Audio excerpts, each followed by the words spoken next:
сот орындаушы мәртебесі туралы заңда көрсетілген. Енді тыңдап ал, тоқтасай Марат. Тыңда сен до конца. Тупит етпеңдер сендер бұлайынан. Дұрыстап сөйлеймін. Дұрыстап сөйлемей, мен сен сияқтыларға өтірік айтатын адамды.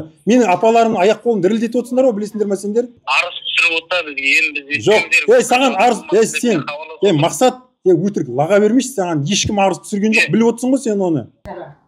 Жақсы. Қазір біз осы кезде коллектор хабарласып отырмыз.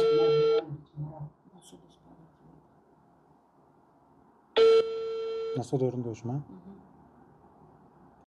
Марал ма?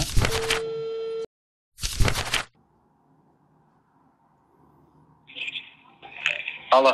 Ассалаумағалейкум. Уағалейкум ассалам. Мен Рауан едім. Сіз сот орындаушыға звонда деп айтып еді, соны түсінбей жатырмыз. Сіз сот орындаушысыз ба? Жоқ, сіз кім бойынша хабарласып тұрсыз?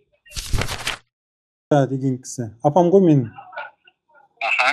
Маған звондап жатыр да, қарызы бар деп. Сот орындаушы өтіп кетіпті. Выездной жіберейін деп жатыр екен. Сонымен қорқып звондап жатыр еді ғой сендерге.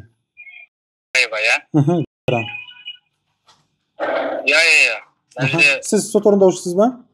Жоқ. Сіз кім боласыз? Департамент юстиции, города Астана. Астана қаласының департамент, әділет департаментінен, иә? Енді сот орындаушының телефон номерін алыңыз. Жоқ, сіз тоқтай тұрыңызшы. Сіздің есіміңіз кім енді, сіз әділет департаментінен болсақ?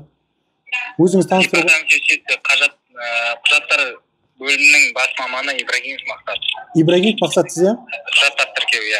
Енді сіз неге бұл мәселе бойынша хабарласып отырсыз онда? Біздерге хабарласып отыр адамда. Неге сіздің телефоныңызды беріп жатыр бізге? Сот орындаушы ма?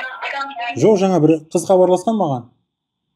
Выездной группаға кетеді, осы нөмірге хабарласып, қарызын жабуды реттеңдер деп. 104 мың теңге деді ма? Неге әділет департаментінің құжаттар бөлімінің маманы оған қандай қатысы бар? Қандай қарыз туралы айтып жібересіз ба? Қандай қарызына қатысты айтып жатыр ғой, выездной группа жібереміз деп. Мен сізге хабарласайыншы, кім хабарласқан, мен мына жерде білейінші. Тоқтай тұршы, сен негізіше бауырым, мен қазір қысқаша. Сен дегенге өттік па не біз? Иә, сен дегенге өттік. Өткен сен мемлекеттік мекемесің. Иә. Ар-ождан кодексі бар, оны сен білмейтін шығарсың, өткен сен ол мекемеде жұмыс істемейсің ғой. Ар-ождан кодексінің талаптарына сәйкес мемлекеттік мекеменің қызметкерлері мен 10 жерден де сен десем, әдептілік сақтап, сіз деп сызылып тұру керек. Ал сен олай істеп тұрған жоқсың, сен екіншіден мынаны түсініп ал, Бауыржан емес шығарсың енді сен. Мына әрекеттерің негізінде бұл сендер енді неме айналысып отқандарыңды білмеймін, бірақ сен әділет департаментінен емессің, өйткені әділет департаментінің қызметкерлері. Тоқтаңыз. Мен біріншіден сенге өткен жоқпын әлі. Өте бер. Өтіп көрсе әуелі. Өтсе. Әдептілік сақта деп не жайында айтып жатсың, мен сізге әдептілік істемедім ба? Жоқ, сен атың кім деп айттың маған? Ибрагимов Мақсат. Мақсат, қараш. Мен былай айтайын, сен менің інімде шығарсың. Мен Рауан деген жігітпін, осы кісілердің інісімін, біз бәріміз шөмекейміз. Енді сен мұсылмансың ғой, қазақ жігітсің. Біріншіден мұсылмандарға өзің білесің, ішің білет бәрі. Өтірік айту жараспайды. Бұл бір. Еркексің сен, еркекке де жараспайды. Өзің деңгейіңді, ар-ожданыңды төмендетіп тұрсың. Үшіншіден, қылмыстық кодекске сәйкес мемлекеттік органның лауазымын жамылып адамдарға хабарласу, ол қылмыстық жауапкершілікке алып келеді. Дәл осы кезде біз екеуміздің арамызда әңгіме жазылып жатыр, видеоға түсіріп жатырмын. Мінекей мен қазір видеоға түсіріп, енді онымен саған қылмыстық іс қозғауға арыз тапсыратын болсақ, онда сен қылмыстық жауапкершілікке тартыласың. Негізі мен сендерге айтатыным, егер де сендер қарызды өндіру бөлімінің қызметкерсіңдер ғой негізінде.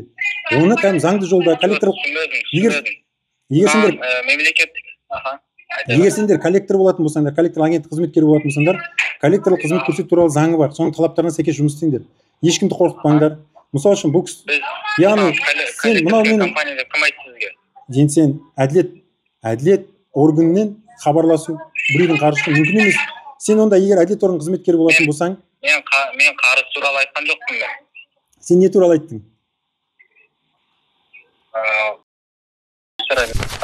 Иә.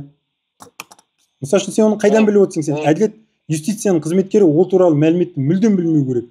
Дербес деректер туралы заң бар. Тоқтаңыз, бізге арыз хат түсіріп келді. Кім? Қадыров Марат Марғұланович деген сот орындаушы.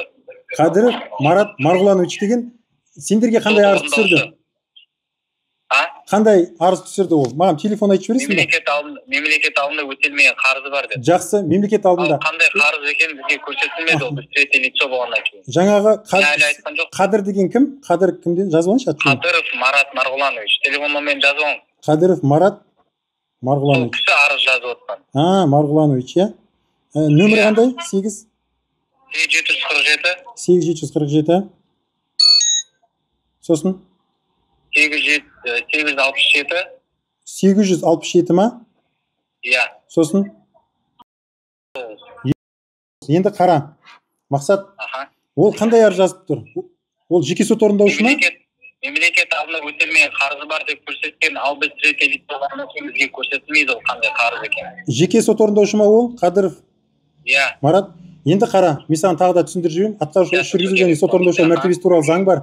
Соның талаптарына сәйкес мемлекет алдындағы қарызды тек қана мемлекеттік сот орындаушылар өндіре алады. Жеке сот орындаушылар онымен айналыса алмайды. Тағы да тупит еттің сен. Екіншіден, мемлекеттік болсын, жеке сот орындаушы болсын, әділет департаментіне ешқандай арыз түсірмейді. Бұл атқарушы іс жүргізу және сот орындаушы мәртебесі туралы заңда көрсетілген. Енді тыңдап ал, тоқтасай Марат. Тыңда сен до конца. Келесі мәселе.